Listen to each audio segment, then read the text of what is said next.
just watched this in cinemas, and without even wasting any time, I'm gonna say it straight up. This is not only arguably one of the best Spider Man movies, but one of the greatest superhero movies. They finally nailed a damn near perfect Tom Holland Spider Man movie.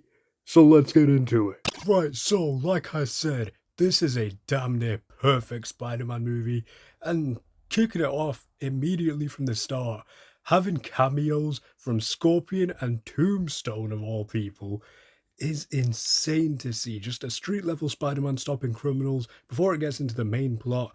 And I love the, well, we can say the subplot of the movie being the arachnid taking over Peter Parker himself, going from Spider Man into, well, Man Spider, teasing it kind of. Obviously, Man Spider can probably never be put to screen because Man Spider is terrifying and Spider Man is family friendly and kid friendly. So that's the closest we're ever going to get to Man Spider. Then we have the many cameos of people, whether it be Black Widow getting a cameo or the Punisher being included, which I loved.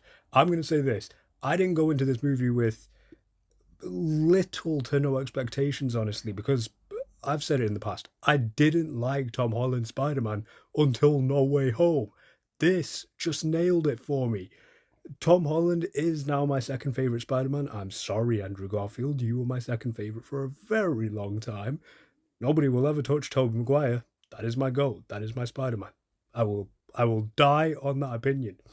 But yeah, the inclusion of like Punisher and Black Widow and Hulk and a retconned Hulk, a real Hulk. That's what this movie needed. As for flaws in this movie, at first I honestly couldn't think of any. Then I had to reevaluate this, and I thought, William Metzger being the main villain of this movie, and I'm sorry, I don't consider Jean Grey to be the main villain of this movie. I think she's more of the secondary villain, the side villain. I guess you could throw Scorpion in there too. He was passable at best. He's broadly fine. I think his motives are very clear. Jean Grey's motives were literally just a misguided teenager at best. As for everything I loved about this movie, where do I begin? I guess I can begin with this picture right here. Thank you, Frank Castle / Punisher, for the new meme.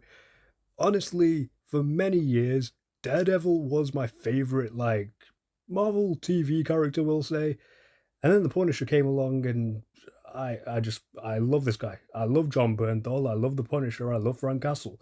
We didn't see him in any big productions after his Punisher series, aside One Last Kill, which was 2 months ago by now.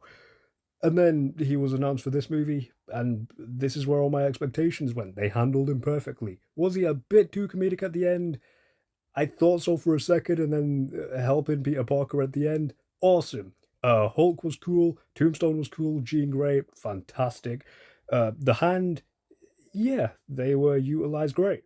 Overall, Spider Man Brand New Day gets a 9.5 out of 10 from me. This is how you do a Tom Holland Spider Man movie. It's fan service in the sense that he doesn't need to rely on the two other Spider Men, or a great villain, or a great origin story. This is what Tom Holland needed. Everything about this movie was almost perfect. The Arachnid storyline, Jean Grey being introduced, the many cameos of Punisher, Hulk, Jean Grey, and Tombstone, and Scorpion, and all the rest. And I just can't wait to see where this goes in the future. As for where does this rank within all my Spider Man movies, you'll just have to wait and see.